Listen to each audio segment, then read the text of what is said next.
তো hello everyone, welcome back to my channel Dipanwita YT. সবাই কেমন আছো? আর প্রথমেই বলে দিই সবাইকে গুড মর্নিং। এ দেখো সকালবেলা আমি এখানে পরোটা আর তরকারি নিয়ে খেতে বসে গেছি। এখানে মায়েদের সাথে গল্প করছিলাম আর খাচ্ছিলাম। এইভাবেই আজকের সকালটা আমার শুরু হয়েছে। তো অনেক বক বক করেছি, এবার তোমাদের বলে দিই আজকের ব্লগটা কী কারণে এসেছি। আসলে আমাদের এখানে শীতলা পুজো, তো ভাবলাম অনেকদিন তোমাদের কাছে ব্লগ শেয়ারই করা হয় না, তো তাই জন্য একটা ছোট্টখাটো ব্লগ নিয়ে চলে এসেছি।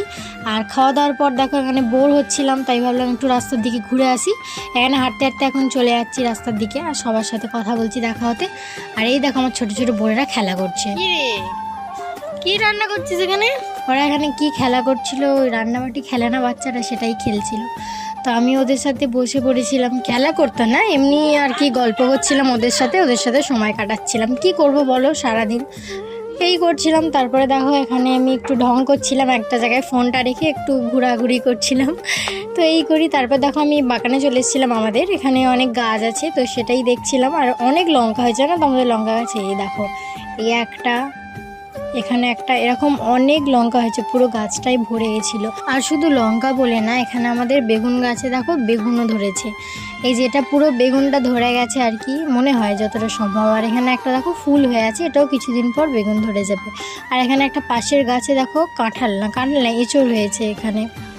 তো তারপরে আমি বলি না, এবার স্নানটা করে নিতে হবে, তাই একটা দোকানে চলে গেছিলাম শ্যাম্পু কিনতে। শ্যাম্পু ফুরিয়ে গেছিলো ঘরে, তো দেখো আমি শ্যাম্পুটা নিয়ে চলেও এসেছি। আর চান টান করে আমি এখানে পুজো দেওয়ার জন্য রেডি হয়ে গেছিলাম। দেখো ওখানে অনেক কিছু মা সব সাজিয়ে দিয়েছিল পুজোর বাজার, আর এখানে আমি পুজো দিতে যাচ্ছিলাম। আর এখানে দেখো ঠাকুরতলায় মেলাও বসে গেছে।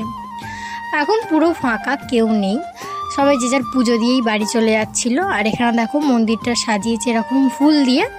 তো রাত্রেবেলা আরও ভালোভাবে বুঝতে পারবে তোমরা, তো পুরো ভিডিওটা দেখতে থাকো।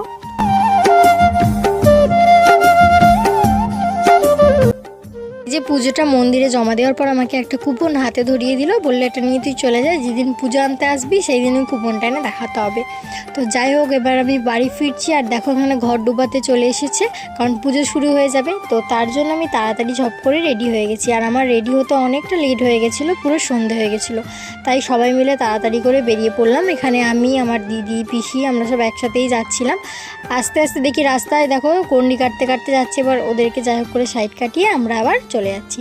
তো যাই হোক, পুরো ভিডিওটা দেখতে থাকো আর পাশে থেকো।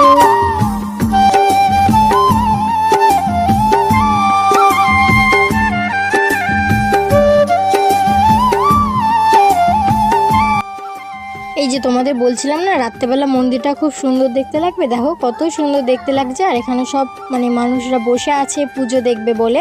আর এখানে আমাদের পুজো কিন্তু শুরু হয়ে গেছিলো, এসে দেখছি বামুন ঠাকুর অলরেডি পুজোতে বসে পড়েছে। তো দেখো পুজো এখন শুরু হয়ে গেছে। আর এখানে দেখো কত পুজো দিয়েছে সবাই, পুরো চুবড়ির ওপর চুবড়ি, ভরে গেছে মায়ের একদম মন্দিরটা। তো চলো পুরো ভিডিওটা দেখতে থাকো।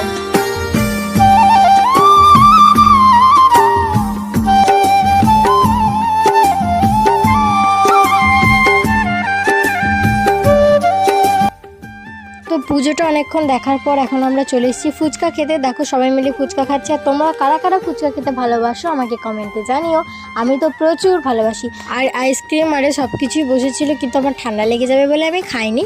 আর এখানে সবাই পুজো দেখছে, আমিও চলে এলাম আর একটু পুজো দেখতে। তো তোমরাও আমার সাথে পুজোটা দেখতে থাকো। এই তো পুজো হয়ে যাওয়ার পর গান বসবে, তারপরেই আমার ব্লগটা এন্ড করতে হবে। তারপর দেখি সবাই পুজোর ডালা নিয়ে যে যায় বাড়ি চলে যাচ্ছে, আমিও তাই বাড়িতে ছুট্টে গিয়ে কুপনটা নিয়েছে। দেখো পুজোর ডালাটা নিয়ে এবার বাড়িতে রেখে আসছি। তো তারপরে এসে দেখি খুব জোর খিদে পেয়েছে, আর এখনও কোনো রান্না হয়নি, শুধু ঘুগনি হয়ে রয়ে গেছে। তো তার জন্য দেখলাম এখানে তেল গরম আছে, আর এখানে লুচি করতে হবে। আর যেমন ভাবা তেমনই কাজ, এখানে আমি লুচি বেলতে বসে গেছি, আর আমার মা ওদিকে পেছনে লুচিগুলো ভাজছিল। ওই গল্প করতে করতে সবাই মিলে হাতাপাতি কাজ করছিলাম। আর এইদিকে দেখো আমি লুচি বানিয়ে গোল হয়েছে কিনা তোমাদেরকে দেখাচ্ছিলাম বলে মা সেটা নিয়ে হাসাহাসি করছিল। তো তারপরে মায়ের অনেক কষ্ট হয়ে গেছিলো কাজ করতে, ওই জন্য মাকে বললাম তুমি ছাড়ো, এবার আমি যা লুচি আছে আমি ভাজছি বলে দেখো এক এক করে আমি লুচিগুলো ভাজছিলাম। তো আমি ঘরে এমনি টুকটাক রান্নাবান্না সবই করি, তার জন্য আমি রান্নাটা ভালোভাবেই পারি। আর এখানে কাজ করাও হচ্ছিলো, আর ভিডিওটা তোমাদের সাথে আমি শেয়ারও করে নিচ্ছিলাম। আর লুচি ভেজে তোমাদের দেখাচ্ছিলাম, দেখো আমি লুচি ভেজেছি। তো যাই হোক, এবার দেখি দিদি এসে গেছে সিমুই করতে, বললাম ঠিক আছে তুই সিমুইটা কর। তো মিলেমিশে কাজ করতে রান্নাবান্না সব কমপ্লিট হয়ে গেছে। আর খিদে পেয়েছে বলে দেখো এখানে খাবার বেড়ে তোমাদেরকে দেখিয়ে দিলাম আমাদের কি রান্নাবান্না হয়েছে। আর এখানে আমি খেতেও বসে গেছি, কারণ প্রচণ্ড খিদে পেয়ে গেছিলো। তো যাই হোক, ব্লগটা এতটাই ভালো লাগলে like, comment, share and subscribe করে দিও। দিও, আর ফেসবুক থেকে দেখলে আমার পেজটা ফলো করে দিও। ভালো থেকো, সুস্থ থেকো, টাটা।